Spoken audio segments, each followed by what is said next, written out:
안녕하세요. 황녀의 싸다고 토크 시간입니다. 네, 오늘의 황녀 사연은요. 시누이네 집 애와 아들네 집 애를 비교하고 결국 친손주를 때리게 되고 그걸 본 남편이 시어머니와 연을 끊어버리게 된다는 내용의 사연입니다. 사연 읽기 전에 구독과 좋아요 많은 공유 부탁드릴게요. 저희 시댁은 시어머니가 유난히 시누이한테 유별나셔서 남편이 자라면서 많은 스트레스를 받았다고 들었어요. 그런데 시어머니 본인 딸과 아들을 비교하는 걸 전혀 느끼지 못하고 있는 겁니다. 그러다 보니까 그 스트레스를 아들인 저희 남편이 모조리 다 받고 있더라고요. 남편은 너무나 익숙해져서 이제는 어머니 때문에 힘들어도 참고 넘어가는데 문제는 애들을 차별하는 것 때문에 남편이 빡쳐서 몇 번 큰 싸움이 있었는데 문제는 시어머니가 아주 큰 실수를 해서 결국 시어머니와 등 돌린 일이 생기고 말았습니다.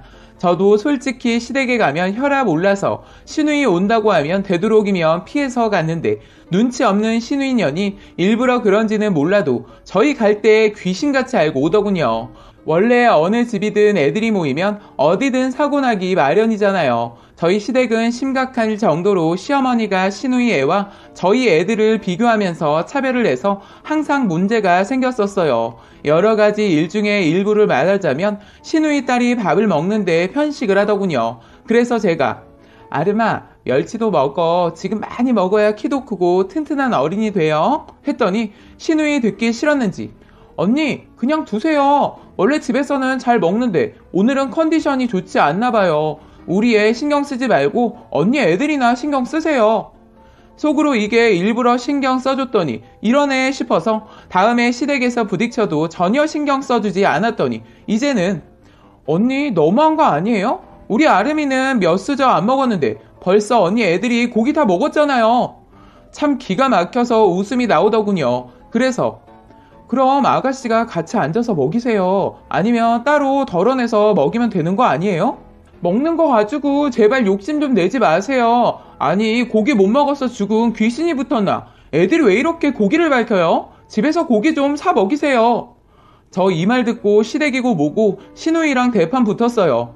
지금 말 다 했어요? 지금 먹는 거 가지고 치사하게 하고 있는 사람이 누구인데? 그리고 애들이 먹어봤자 얼마나 먹는다고? 그리고 우리 애들만 먹는 거 봤어요?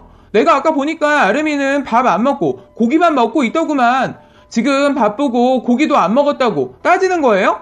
먹었다고 하니까 됐어요. 난 그냥 오빠 애들만 먹었나 싶어서 그랬죠. 아가씨 저희랑 이렇게 만나는 거 싫으시면 저희 왔다고 들으면 오지 마세요. 저도 아가씨 시댁에 간다고 하면 피해서 올 거니까 정말 그깟 고기 가지고 싸가지 없이. 끝에 말은 살짝 듣거나 말거나 하는 식으로 작은 목소리로 했는데 들었나 보죠. 갑자기 일어나서 너 지금 나한테 싸가지라고 했어? 아가씨 너라니. 내가 나이가 많아도 훨씬 많고 더군다나 오빠의 아내인데 위아래도 없어? 난 여기가 시댁이라고 해서 그냥 넘어가지 않아. 말 조심히 해. 시누이년 제가 강하게 나오니까 아무 말도 못하더니 갑자기 애들 먹고 있는 밥상에 고기를 들어서 싱크대에 버리려는 거예요. 헐, 그걸 보고 있던 남편이 자리에서 벌떡 일어나더니 이 쌍화탕년이 어디서 이딴 짓을 하고 있어? 너 제정신이야? 하면서 시누이 뺨을 사정없이 쳤어요. 순식간에 일어난 일에 시어머니 애지중지하는 딸이 아들한테 맞는 거 보고 바로 일어나서 효자손을 가져오시더니 저희 남편의 등짝을 후려치는 거예요. 남편은 자신을 때린 어머니의 손을 잡고선 제발 그만 좀 하세요. 아닌 건 아니라고 말해서 버릇을 고쳐야지. 언제까지 미안한 마음으로 애를 감싸고 놀 건데요. 이것도 그걸 이용해서 저러잖아요. 사실 시누이는 늦둥이로 태어났는데 시어머니랑 시아버지의 잦은 부부싸움으로 시어머니가 시누이 3살 무렵에 애를 두고 나가셨다가 시누이 초등학교 갓 입학할 때쯤 아버님이 몸이 좋지 않다는 소식을 듣고 다시 집으로 들어오셨다고 해요. 그래서 시누이한테 미안한 마음에 시누이 말이라면 쩔쩔 매는 겁니다. 솔직히 저희 신랑도 엄마 손이 가장 많이 필요할 때였는데 전혀 아들한테는 미안하지 않고 오로지 딸에게만 목숨도 내줄 듯이 하더군요. 그 서름이 어느 정도였는지 안 봐도 알 것 같아요. 외로움을 많이 느끼는 사람이라 저를 만나고 얼마 안 돼서 청혼을 하더군요. 가족은 있지만 늘 세상에서 혼자인 것 같다면서 늦게 만난 만큼 서둘러 결혼해서 가정을 이루고 싶다고 하더군요. 남편이 워낙 자상한 면이 많아서 다른 거 안 보고 안 따지고 청혼을 받자마자 바로 결혼했어요. 아이 낳으면 남자들 변한다고 하던데 저희 남편은 오히려 더 잘해서 제가 남편 복을 받았구나 생각하면서 살고 있어요. 저희끼리만 살면 아무런 일이 없는데 꼭 시댁에만 가면 일이 생기는 거예요. 이런 개 같은 일 말입니다. 시누이와 남편의 나이 차이가 13살이나 나다 보니 서로 거리가 있긴 하지만 너무 건방지게 오빠에게 하는 거 보면 제가 못 견뎌서 한번 날 잡아서 혼내줄까 했는데 이것이 그날 제대로 걸린 거죠. 아무리 화가 나도 그동안은 참고 넘어갔는데 그날은 안 되겠더라고요. 더군다나 애들 먹고 있는 것을 싱크대에 버리는 모습을 보고 남편이 빡친 거죠. 남편은 일단 시어머니를 제지하고 시누이한테 너 이딴 식으로 할 거면 여기 오지 마. 꼴도 보기 싫으니까. 자기 오빠한테 맞고서 분한지 애들 고모부를 부르더군요. 한 걸음에 달려온 고모부는 어떻게 되었는지 묻지도 따지지도 않고 남편과 저를 믿는 눈빛으로 하고선 남편한테 형님 제가 잘 타일러 보겠습니다. 걱정하지 마세요. 하면서 시누이를 데리고 가더군요. 그나마 시누이가 남편 복은 있어서 다행이다 싶은 게 사람이 사리 분별 못하는 사람이 아니더라고요. 만약에 이런 일에 심해부도 가만히 있지 않았다면 엄청난 집안 싸움이 되지 않았을까 싶습니다. 다행히 시누이 가고 애들은 제가 방으로 데려가서 애들한테 얘기를 하고 있는데 밖에서 큰 소리가 나더군요. 시어머니가 넌 가족 있는 곳에서 동생 뺨을 때리면 어떡하냐? 저것이 내 딸 우습게 보는 거 아니겠냐고? 엄마 제발 차별도 그만하고 비교도 그만하세요. 그리고 맞을 짓을 해서 맞은 건데 왜 그러세요? 그리고 딸은 맞으면 안 되고 아들은 맞아도 된다는 거예요? 어머니도 제 애들 앞에서 저 때리잖아요. 그건 말리려고 그랬지. 너를 미워서 때린 건 아니다. 넌 동생이 안쓰럽지도 않냐? 엄마 나도 그때는 어리고 외로웠어요. 왜 나는 안 봐주냐고요. 그리고 엄마 죄책감을 왜 나보고 동생을 안아주라고 하는 거냐고요. 그럼 어떡하냐. 내가 하는 건 거부하는데. 저게 거부하는 것처럼 보여요? 엄마를 이용하는 거야. 만약에 혜정이가 엄마 거부하면 친정에도 안 오지. 왜 생각을 안 하시냐고요. 모르겠다. 어쨌든 어린 거 두고 나간 내가 잘못한 거니까. 더 이상 얘기해도 답이 없는 걸 알면서 이번에도 같은 말로 또 얘기를 하고 있다가 남편도 지쳤는지 그냥 방으로 들어와 버리더군요.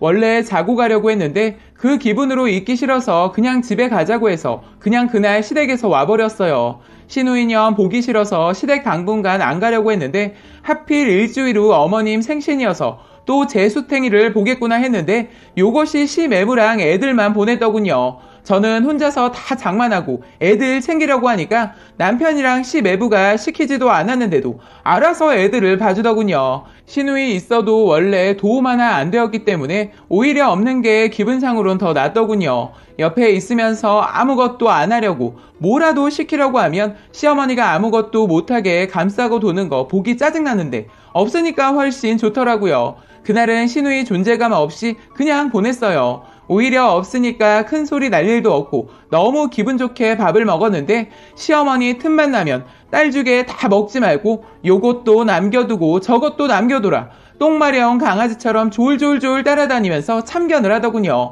이날만큼은 저번에 감정이 아직도 깔끔하게 사라지지 않았기 때문에 일 만들고 싶지 않아서 속은 뒤집어졌지만 그냥 시키는 대로 했어요. 생신 때 별일 없이 지내고 그 이후로는 시댁도 일부러 안 갔어요. 하도 안 가니까 시어머니가 오라고 하더군요. 그냥 못 이기는 척하고 갔더니 시누이 애들이 와 있더군요. 왜 저를 불렀는지 알았습니다. 저만 부르면 애들 보라고 부르는 것이 티가 나니까 남편까지 부른 거예요. 저랑 남편이랑 조금 늦게 만나 애를 낳았는데 시누이가 저희 둘째 애 낳자마자 애를 가진 상태에서 결혼을 해서 시누이 애도 저희 애들이랑 크게 나이 차이가 없어요. 그러다 보니까 시어머니가 애들 모이면 저희 애들이랑 시누이 애를 많이 비교하셨거든요. 그래서 시누이 애가 와 있다고 해서 안 가려고 하니까 다른 핑계를 대면서 당신이 애 보기 힘드니까 저를 부른 것 같더군요. 시누이가 모임이 있어서 애를 맡겨두고 갔는데 감당이 안 되었나 봐요. 애들은 아무것도 모르는 나이라 만나니까 좋아서 놀더군요. 저도 남편도 그냥 애들이 잘 놀고 있어서 신경 안 쓰고 점심 준비를 같이 하고 있는데 시어머니가 애들 노는 곳에 갔었나 봐요. 그런데 가만히 보니까 원래 비교하는 것은 몇 번 얘기를 해서 그런지 조금 괜찮아졌긴 했는데 자꾸 저희 애들한테 욕을 하는 거예요. 바보 멍청이, 넌 그거밖에 못하냐? 어린애한테 나이값을 해라. 그래도 오빠이고 언니면서 으이그 바보들, 남매가 똑같이 바보야. 으이그 이러더라고요. 남편은 베란다에 있어서 듣지 못하고 저는 싱크대에 있었는데 어머니가 자그마하게 말하는 그 소리를 저는 듣자마자 순간 손에 쥐고 있던 콩나물을 싱크대에 딱 내려놨어요. 그 소리가 좀 컸던지 베란다에 있던 신랑이 놀라서 나왔고 저는 바로 따지러 가는 그 순간 시어머니, 이런 멍청이 하면서 아이 등짝을 딱 하고 때리는 겁니다. 순간 옆에서 뭔가 휙 하고 지나가더군요. 시어머니 당신 애들 키웠던 방식 그대로 저희 애들을 대하고 있는 거 보고 화가 치밀어 오른 남편이 발끈해서 어머니 정말 너무하십니다. 저랑 혜정이 그렇게 차별하시면서 저만 때리더니 이젠 손자 손녀도 그러세요? 아니 애들 보다 보면 그럴 수 있지. 뭐가 문제야? 제발 아버지한테 맞은 것 때문에 트라우마 있는 거 알아요. 그런데 혜정이 딸한테는 관대하면서 왜 우리 딸은 무시하고 손을 올리냐고요. 네가 네 아버지를 너무 닮아서 그냥 네가 싫으니까 애들도 싫어서 그런다. 왜? 처음 듣는 말에 저도 남편도 기가 막혀서 그런지 헛웃음만 나오더군요. 남편이 애들을 아무 말 없이 챙기더니 저한테도 짐을 챙기라고 하더군요. 그러더니 시어머니한테 그동안 그러셔서 저한테 그러셨어요? 진작 말을 해줬어야죠. 왜 힘들게 사셨대요? 저희 괜히 노력하고 힘들게 참고 버텼잖아요. 저 이제 그 무거운 짐 오늘에서야 내려놓을게요. 참 허무하네요. 저희가 지금까지 기분 상해도 다 참고 해드린 게 있는데 받으실 거 다 받으시면서 마음속으로 저를 미워하고 있었다고 하니까 가슴이 참 아픕니다. 지금까지 저희 애들 뭐라고 할 때마다 한 번씩 욱해도 참았는데 괜히 저 때문에 우리 애들 힘들게 했네요. 우리 애들 그동안 저희들 모르게 때리셨나봐요? 어머니 이러시는 건 아니죠. 앞으로 혜정이한테만 효도 받으면서 장수하세요. 저 오늘부로 이 집에 한 발짝도 안 들일 겁니다. 집사람도 절대 보내지 않을 거니까 필요할 때 찾지 마세요. 어머니와 저와의 인연은 딱 오늘까지 여기까지입니다. 하고 저보고 가자고 하더군요. 시어머니가 시간이 가면 갈수록 저희 애들한테 대하는 걸 보면서 본인이 겪은 것을 애들이 겪고 있으니까 더 이상 참지 못했던 것 같아요. 저는 확실하게 시어머니와 인연을 끊어버릴 생각에 가슴에 묵혀둘까 하다가 시어머니가 그날 애들한테 한 말 다 얘기해줬어요. 그 영향인지 몰라도 8년 동안 시어머니 안 보고 살고 있습니다. 가끔 애들이 시누이년 애들 찾았지만 절대로 만나주게 해주지 않았어요. 둘 다 안 보고 사니까 시끄러운 일이 없더군요. 앞으로도 계속 이러고 살 것 같아요. 라고 사연 올려주셨습니다. 두 번째 사연 읽어드리겠습니다. 두 번의 결혼과 두 번의 이혼을 하게 된 어느 한 여성분의 사연입니다. 저는 결혼을 두 번 한 여자입니다. 처음 결혼은 너무 어린 나이에 아이를 가지면서 동거를 시작으로 결혼식도 올리지 못하고 살았습니다. 아이가 3살 때쯤 형식을 갖추기 위해 간단하게 사진 정도만 찍고 아이가 어린 관계로 신혼여행도 포기하고 살았습니다. 그런데 게임을 좋아하는 남편은 아무 걱정도 안 하고 일용직 직장만 다니는 겁니다. 아이가 태어나니까 생각보다 돈이 많이 들어가는 거예요. 그래서 신랑한테 다른 직장을 다녀보는 것을 얘기했더니 자기는 못한다고 저보고 다니라고 하더군요. 가장으로서 능력도 없고 책임감도 없는 사람을 마냥 믿고 집에만 있을 수 없어서 아이를 어린이집에 맡기고 일을 시작했는데 문제는 아이가 너무 잔병치레를 하는 거예요. 그래서 할 수 없이 회사를 그만두고 집에서 부업을 하면서 아이를 돌보게 되었는데 이놈의 신랑놈이 제가 벌고 있는 것을 탐내면서 그나마 다니고 있던 일용직도 나가지 않는 거예요. 너무 화가 나서 남편을 잡고 얘기를 했어요. 아니 남자가 맞아? 도대체 뭘 믿고 일을 안 해? 네가 벌잖아. 꼭 둘이 벌으라는 법이 있어? 우리가 굶어 죽고 사냐고. 돈 좀 그만 밝혀. 지겨워 죽겠어. 애는 어떻게 키우려고? 그래 우리 둘이면 이렇게까지 뭐라고 안 해. 그런데 우리에겐 애가 있잖아. 애 크면 돈 들어갈 때가 한두 군데가 아니라는데 왜 이렇게 태평한 거야? 다 자기 복은 자기가 가지고 태어나는 거야. 그건 그렇고 나 아이템 사게 돈 좀 붙여. 너 돌았구나. 내가 돈이 어디 있어. 없어. 공과금 다 내고 먹고 죽으려고 해도 없어. 오늘 부업해야 돈 받을 수 있어. 게임 그만하고 나와서 이거나 도와. 돈 필요하면 이거라도 해서 벌었어. 야이씨, 얼마 되지도 않은 일을 남자 보고 하라는 거야? 나중에 돈 벌면 다 줄 테니까 돈 좀 주라고. 얼마 되지도 않은 그 돈? 그 돈 버는 나한테 왜 달라고 하니? 난 없으니까 니네 엄마한테 가서 달라고 해. 네가 내 자식이야? 허구한 날 돈 달라고 하게. 너 진짜 돈 없는지 찾아본다? 이러는 겁니다. 그날 진짜 다 공과금 내고 잔돈 5,000원 있었어요. 그걸 찾았더니 신나서 나가더군요. 한 손에는 소주 2병을 가지고 와서는 라면에 마시더라고요. 그 모습을 보고 있는데 한심했습니다. 제 자신도 너무 불쌍한 것 같아서 이대로 살면 끝이 보이지 않을 것 같아서 다음날 날이 밝자마자 짐을 미리 싸놨어요. 그리고 자고 있는 신랑을 깨워서 말을 했습니다. 나 더 이상은 이렇게 안 살래. 우리 이혼하자. 너 나한테 위자료 줄 돈이 있니? 먼저 말한 사람이 줘야 한다는 거 들었는데? 너 나한테 얼마 받고 싶어서 그딴 말을 해? 네가 먹고 놀려면 내가 번 돈 가져간 것만 해도 위자료 벌써 주고도 남았어. 어? 양육비나 줄 생각하고 있어라. 난 이혼 못해. 안 해. 누구 좋으라고 해? 그럼 넌 일 안 하면서 내 등골 빼먹고 살겠다는 거야? 처음에는 왜 그렇게 열심히 살았는데? 너랑 살려고. 그런데 지금은 왜 이래? 몰라. 그냥 일하기 싫어졌어. 그리고 네가 능력이 좋은데 뭐하러 일을 해? 하는데 힘만 있었으면 들어서 레슬링 하듯이 바닥에 머리를 꼽아버리고 싶었어요. 머리가 몸 위에 있을 필요가 없는 인간 같더라고요. 저는 이혼을 안 해주는 남편을 두고 아이만 데리고 그냥 나와버렸어요. 그렇게 나왔는데 갈 곳이 없더군요. 친정에선 이 남자랑 결혼을 반대했기 때문에 친정을 가는 것은 면목이 없었습니다. 그런데 딱히 애를 데리고 갈 곳이 없는 저는 굳은 다짐을 하고 친정에 갔어요. 아버지는 저를 보자 손을 올리려 하시더니 제 손을 꼭 잡고 있는 아이를 보자 다시 내리더군요. 저희 친정 아버지는 제가 어릴 때부터 항상 폭력을 쓰시던 분이라 저를 보면 손을 올릴 거라는 건 예상하고 갔거든요. 그런 게 싫어서 제가 성인이 되자마자 사회로 나오긴 했는데 생각보다 사는 게 너무 힘들어서 방황을 하다가 우연히 신랑을 만났고 바로 아이를 가지게 되면서 같이 살게 되었거든요. 그날도 어김없이 아버지는 손을 올리려 했는데 다행히 우리 아들이 저를 살렸어요. 친정 엄마는 저를 부둥켜 안고 우시고 한바탕 난리가 아니었죠. 저는 그동안 살아온 얘기들을 부모님께 드리고 이혼을 하고 싶다고 했어요. 아버지가 애 아빠를 한번 보고 싶다고 하시더라고요. 얼마 지나 아빠가 남편 만났는데 집에 오신 아빠 안색이 안 좋더라고요. 잘 얘기했어? 너 당장 이혼해라. 애가 싹수가 노랗고 아주 글렀어. 그 말을 들은 엄마가 그럼 얘도 데려다줘서 키우라고 해. 나중에 새 출발하려면 애가 걸림돌이야. 저를 위해서 하시는 말인 줄은 알았지만 그렇게 말하는 엄마가 너무 냉정해서 밉더라고요. 아니, 애는 못 줘. 사람 같지도 않은 놈한테 어떻게 애를 맡겨. 제 말을 듣고 있던 아빠가 그래, 애가 무슨 죄야. 그냥 네가 최선을 다해서 부모 노릇해.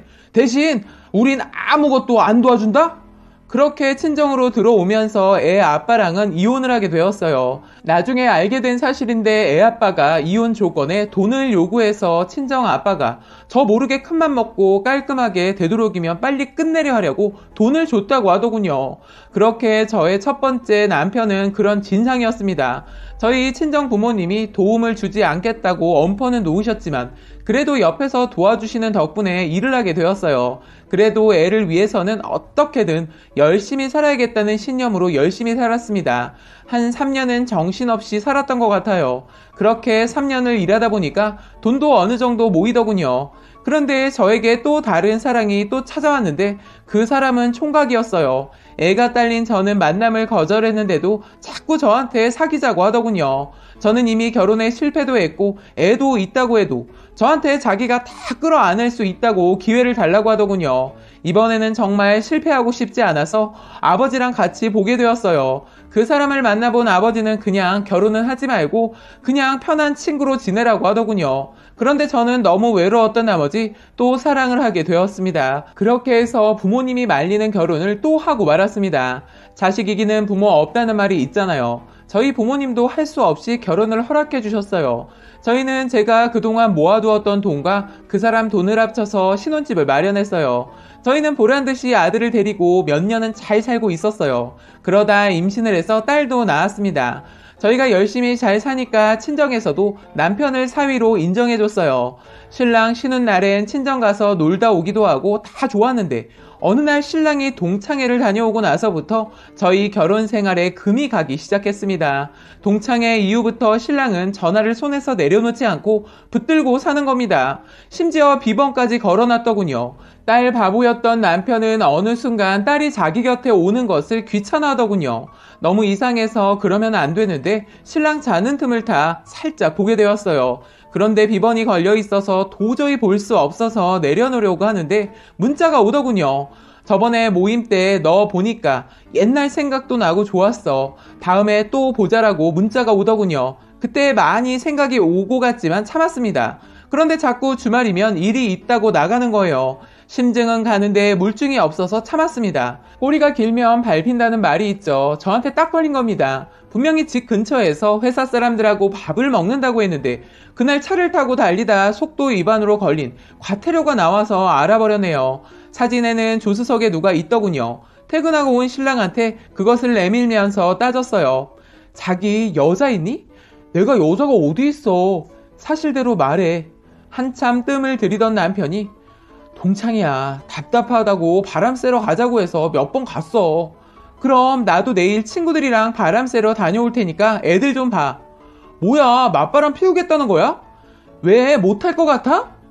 하기야, 결혼도 2번 했는데 못하겠냐? 지금 그게 무슨 말이야?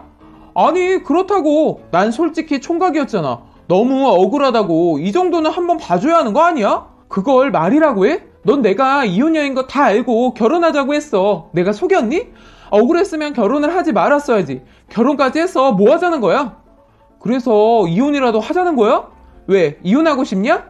하고 싶다면 해줄게. 내가 남자 복이 거지같이 없구나. 차라리 애라도 낳지 말걸. 하나같이 남자라는 새끼들이 다 그 모양이냐? 가라, 꺼져. 너 같은 자식 애들 아빠로선 꽝이다. 있어도 없어도 별 볼 일 없으니까 내 눈앞에서 사라져. 대신 조건이 있어. 너 이 집 위자료로 다 주고 애 찾지 않는다는 각서 쓰고 가. 라고 말했더니 진짜로 그 여자한테 미쳤는지 각서도 쓰고 얼마 지나 이혼하고 옷 몇 가지만 가지고 나가더군요. 솔직히 싸울 땐 하지 말아야 할 말들도 하게 됐잖아요.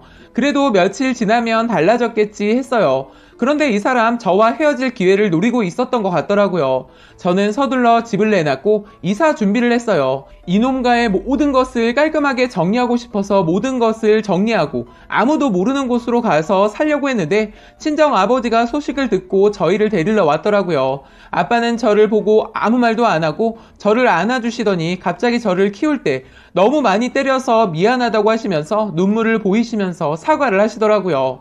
딸, 미안해.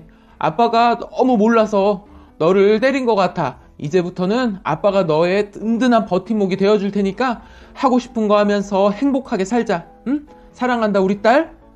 아빠의 사랑한다는 말을 처음 들어서 너무 어색했지만 그래도 행복하고 좋았어요. 그리고 또 놀란 것은 아빠께서 힘든 결정까지 했더라고요. 아빠는 한 동네에서 20년 넘게 사신 곳을 정리하고 저희를 데리고 다른 데 가서 살려고 준비를 해 놓으셨더라고요. 그래서 저는 친정 부모님과 함께 아이들이 마음껏 뛰어놀 수 있는 전원주택으로 이사를 하게 되었어요. 제가 어릴 때 아빠 사랑받지 못한 것을 지금은 몇 배로 넘치게 받으면서 아이들과 행복하게 살고 있습니다.